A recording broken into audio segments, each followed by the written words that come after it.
Okay, folks, I know you guys just saw me doing a whole bunch of this solder work. It is a much cleaner bunch of wires. They're all properly put together. I like how I've done all this. Proper solder work, heat shrink. It just makes it for much neater work and it looks better. Alright, I ran into a small issue last night. Today is the second day. That's the 26th. Now, this radio is going to work. But let me explain something really fast. Alright, so let's go ahead and plug this in to the stock unit. You see how that turns on, lights up, does its thing? See, it's ready to go. Alright. Now, just trust me, it goes through a whole bunch of stuff. It is touchscreen. Everything works. Now, my problem last night was I plugged this in, and the only thing that came on was, let's see if I can do it. It was a blinking red light that was right here. So what I ended up finding out was here on the actual wiring harness, everything I did was exactly the same as the other harness. However, if you put the old harness and the new harness side by side, you will notice that there's slight differences. I mean, I know colors and wires are one thing, but just the wires being in the same spot is another. So in this one, I had to, nothing was working. The radio wasn't working at all. So what I did was I looked at them side by side, and I noticed that the red wire for this one is for the ignition, and this one here is a constant 12 volts.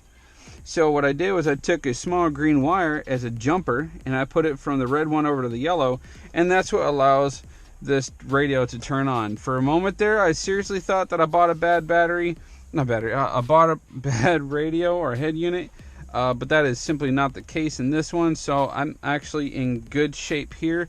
The radio is good. I played everything through it, a DVD, CD, music, Bluetooth. It works great. Hell, I even called my girlfriend with the radio through my phone.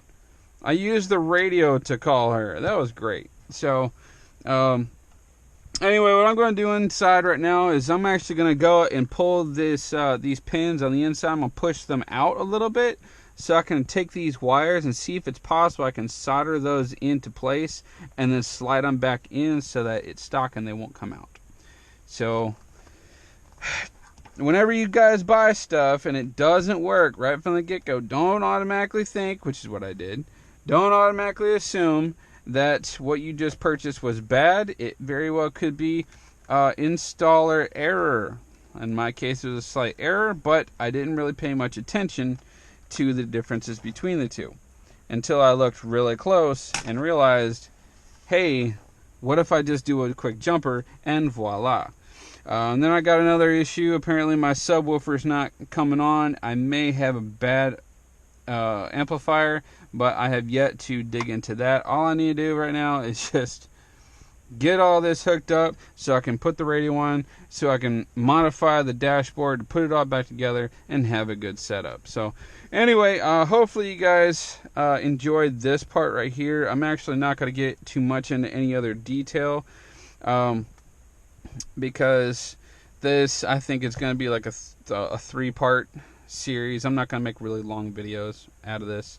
So if you guys like the content of this right here, please don't forget to like, share, comment, and subscribe down below. It is a great help to my channel. I am so close to 1,000 subscribers, guys. I've got like 974, 75, somewhere in there. I got like 30 subscribers shy of 1,000. Come on, guys. We can do this. Share this video, share this channel. Even if you don't watch it very much, just share it and tell them to subscribe. Humor me. Alright, well, let me go ahead and get right to the rest of this. I'm going to go back inside and work on the pins and get this thing installed and get it ready for this evening. So, until the next video, y'all take it easy, and I'll see you in the next one.